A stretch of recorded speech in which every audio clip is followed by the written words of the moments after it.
ये functional analysis paper 2024 का solution part 2 है। चलिए स्टार्ट करते हैं। फर्स्ट क्वेश्चन है, let x be N inner product space and X Y belongs to x, norm of x equal to 3, norm of y equal to 2 and norm of x minus y equal to 1, then what will be norm of x plus y। Same question नहीं, लेकिन यहाँ पर numerical value different थी और similar pattern पे question last time पूछा गया है और आप एक्सपेक्ट कर सकते हैं कि इस टाइप का क्वेश्चन अगेन आपको मिल जाए। और ये कैसे इसको हम सॉल्व करते हैं,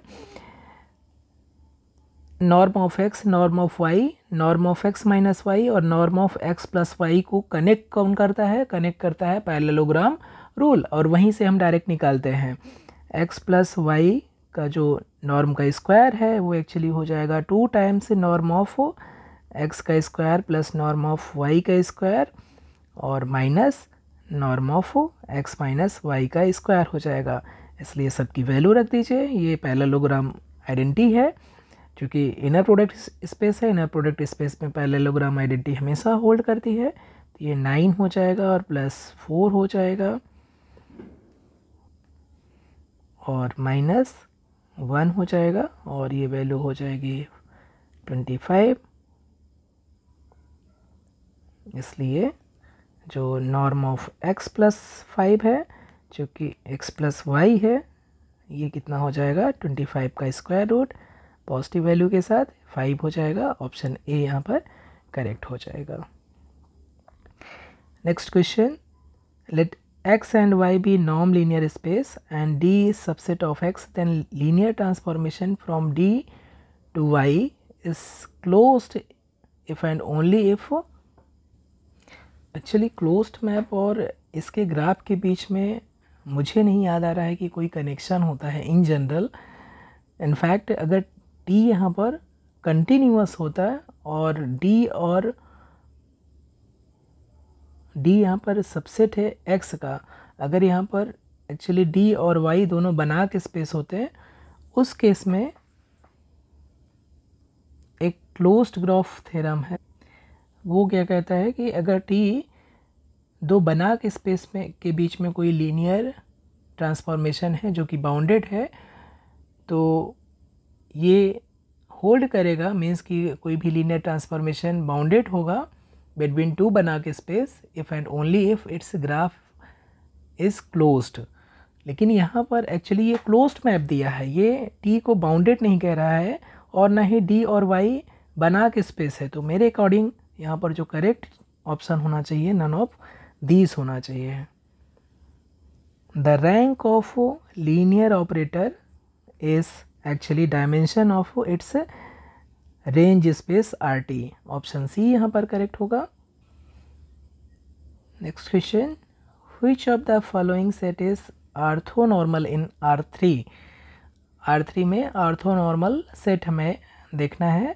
तो ऑब्वियसली अगर कोई जीरो वेक्टर को कंटेन कर रहा है तो कभी भी वो ऑर्थोनॉर्मल नहीं हो सकता है, क्योंकि सभी यूनिट वेक्टर होने चाहिए। अगेन ये जो ऑप्शन सी में दिया है थर्ड, ये यूनिट वेक्टर नहीं है।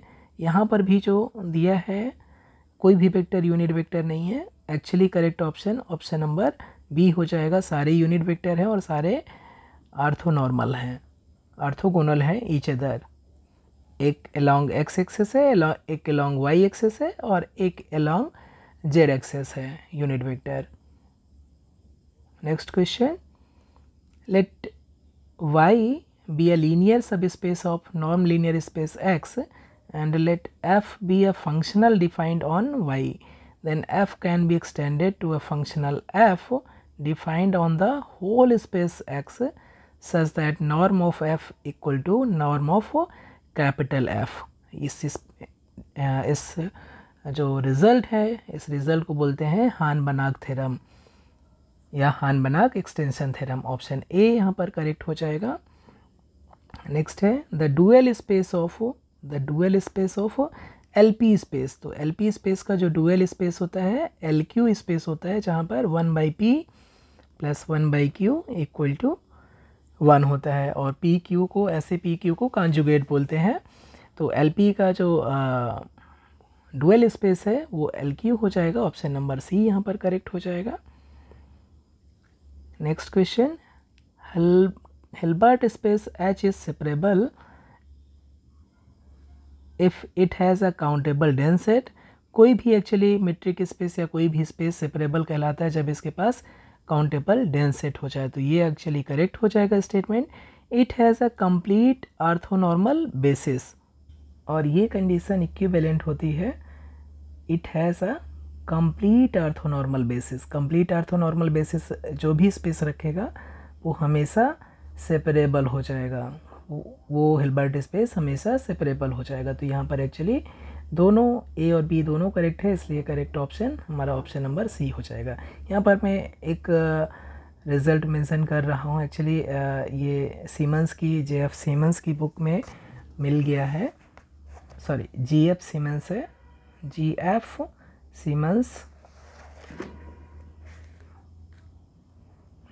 सीमंस की बुक होती है introduction to topology and modern analysis. इसके पेज नंबर अगर आप 260 पर देखेंगे, पेज नंबर 260 पर, तो यहाँ पर एक 260 के फर्स्ट पैराग्राफ में ही दिया हुआ है, if H has no complete orthonormal sets, if H has no complete orthonormal sets then its orthogonal dimension is said to be 0।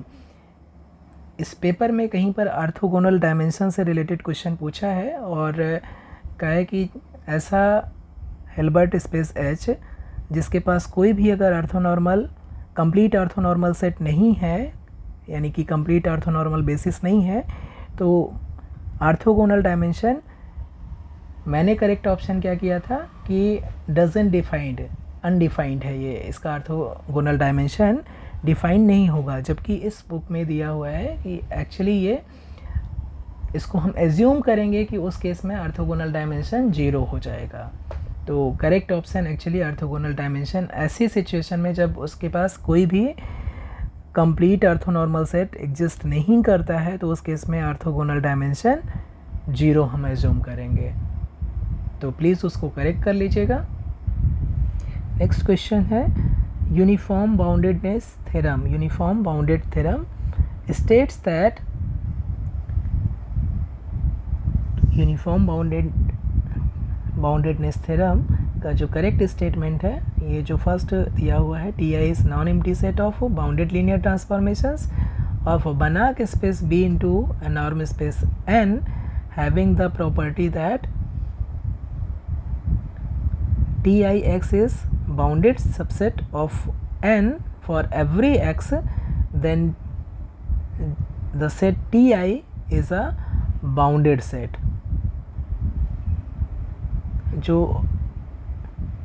Statement 2 है इसमें एक्चुअली थोड़ा सा प्रॉब्लम है।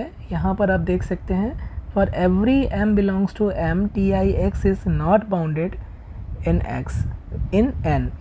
यहाँ पर m लिया है फॉर एवरी m, लेकिन यहाँ पर कहीं पर भी m मेंशन नहीं किया है। तो मुझे लगता है कि ऐसे टाइप का मैंने कहीं देखा तो नहीं है, तो मेरे अकॉर्डिंग ऑप्शन ए करेक्ट हो जाएगा। Only first statement is true.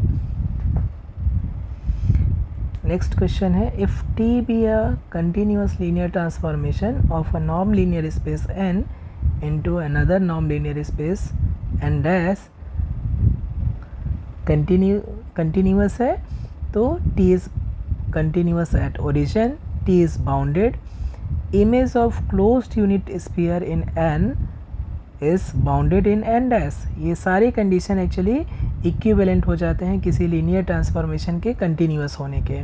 तो ऑप्शन डी यहाँ पर करेक्ट हो जाएगा। Next, let M be a subspace of norm linear space N, then M closure of M is closed subspace of N। Option B यहाँ पर correct हो जाएगा। अगर M सबस्पेस है तो M क्लोजर एक्चुअली क्लोज तो रहेगा ही, लेकिन वो स्टिल सबस्पेस बना रहेगा, इसलिए ये क्लोज्ड सबस्पेस हो जाएगा। ऑप्शन बी यहाँ पर करेक्ट हो जाएगा। नेक्स्ट क्वेश्चन है if E1 and E2 are subspace of linear space E, then which of the following is false. ये अगेन ये क्वेश्चन 2023 में ऑलरेडी पूछा जा चुका है। तो E1 E2 सब स्पेस है तो इनका इंटरसेक्शन ऑलवेज सब स्पेस रहेगा, ये स्टेटमेंट आपका ट्रू है। E1 plus E2 direct sum, ये भी डायरेक्ट सम नहीं है, सम ऑफ टू सब स्पेसेस इज अगेन लीनियर सम इसको बोलते हैं, इज अगेन अ सब स्पेस, ये भी करेक्ट है। यूनियन इन जनरल सब स्पेस नहीं होता है, लेकिन यहाँ पर कह रहा है कि E1 union E2 is never a subspace of E, ये एक्चुअली फॉल्स है। और never a subspace of E ये एक्चुअली ना तो यहाँ पर कह रहा है नेवर ना, never a subspace of E, ये सब स्पेस एक्चुअली E का हो सकता है अगर E1 E2 में कंटेन हो जाए या E2 E1 में कंटेन हो जाए, तो यूनियन एक्चुअली उस केस में E1 यूनियन E2 या तो E1 के बराबर हो जाएगा और या तो E2 के बराबर हो जाएगा, और उस केस में ये सब स्पेस हो जाएगा। तो ये फॉल्स है। और E1 union E2 is always a subspace of E, ये भी एक्चुअली फॉल्स है, हमेशा सब स्पेस नहीं होता है, और ऐसा भी नहीं है कि कभी भी सब स्पेस नहीं हो सकता है। तो चाहे आप ऑप्शन सी भी कर सकते हो, ऑप्शन डी भी कर सकते हो, जो भी आप करना है कर सकते हो। लेकिन जो यूनिवर्सिटी में जो ऑटोमेटिक जो नंबर जो सेट होंगे वो ऑप्शन सी के लिए होंगे, क्योंकि E1 union E2 in general union of two subspaces need not be a subspace. तो इसके लिए मार्क्स आई थिंक अलॉट करेंगे, इसके लिए मार्क्स वो फुल मार्क्स मिलेंगे, ऑप्शन डी के लिए नहीं मिलेंगे। लेकिन ऑप्शन डी भी टेक्निकली फॉल्स है, तो यहाँ पर ये भी आपकी चॉइस हो सकती है। Next question, if a linear map A from E1 to E2 between two linear spaces is an isomorphism if kernel of A is equal to singleton zero. Kernel of A अगर singleton zero हो जाएगा तो ये 1 1 हो जाएगा, और अगर image of A किसके बराबर हो जाए E2 के बराबर, तो उस केस में वो अनटू हो जाएगा। तो यही आपका करेक्ट हो जाएगा, क्योंकि लीनियर मैप को आइसोमॉर्फिज्म कब होगा, जब वो बाइजेक्टिव हो जाए, इसलिए ऑप्शन नंबर ए यहाँ पर करेक्ट हो जाएगा। 1 1 भी हो जाएगा और अनटू भी हो जाएगा इससे। नेक्स्ट क्वेश्चन है, in a norm space E which of the following need not be true. Norm space the mapping inner product of X Y goes to X plus Y is continuous. Inner product नहीं दिया है actually, ये x comma Y दिया हुआ है। Inner product norm space में inner product कैसे आ जाएगा, X Y goes to X plus Y is actually continuous, ये ट्रू है। The mapping K times X goes to K comma X है, K comma X goes to K dot X, ये भी continuous होता है, ये भी ट्रू है। और x goes to norm of x, ये भी एक्चुअली कंटिन्यूस मैप है, ये भी ट्रू है। तो ऑप्शन नंबर डी यहाँ पर करेक्ट हो जाएगा। None of these is incorrect. Next question, the distance between any two orthonormal vector in a inner product space. Again ये रिपीटेड क्वेश्चन है 2023 का, ये ऑलवेज √2 होता है, और इसको मैंने वहाँ पर प्रूफ भी किया था। Next question, the dual space of C0 with respect to sup norm. Dual space C0 का L1 स्पेस होता है, L1 with respect to 1 norm. I think ये भी जो मुझे याद आ रहा है 2023 में यही सेम क्वेश्चन या इसी से रिलेटेड ऐसे ही क्वेश्चन पूछा गया था डुअल स्पेस से रिलेटेड। तो यहाँ पर ऑप्शन नंबर सी करेक्ट हो जाएगा। नेक्स्ट क्वेश्चन है, consider the statements every norm space is complete. In general false होता है, कोई भी नॉर्म स्पेस ज़रूरी नहीं कि कंप्लीट हो। Every norm space can be identified as a dense subspace of a complete norm space, ये करेक्ट है। एक्चुअली ये कंप्लीटनेस से रिलेटेड है, ये ट्रू है। स्टेटमेंट फर्स्ट फॉल्स है, तो only second is true, option B correct हो जाएगा। कोई भी नॉर्म स्पेस है अगर वो कंप्लीट नहीं है तो उसको हम सब space of a complete norm space की तरह ट्रीट कर सकते हैं, और वो उस कंप्लीट नॉर्म स्पेस में एज अ डेंस सबसेट की तरह ट्रीट कर सकते हैं। ये कंप्लीटनेस ऑफ नॉर्म स्पेस से रिलेटेड प्रॉब्लम है। कोई भी इनकम्प्लीट स्पेस है तो उसको हम ट्रीट कर सकते हैं, उसको हम कंप्लीट बना सकते हैं, और उस कंप्लीट स्पेस में वो space like a dense set वहाँ पर आ सकता है। Next question, if f is linear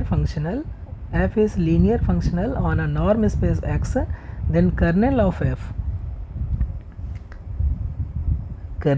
a linear functional is always either closed or dense in X। Option C यहाँ पर करेक्ट होगा।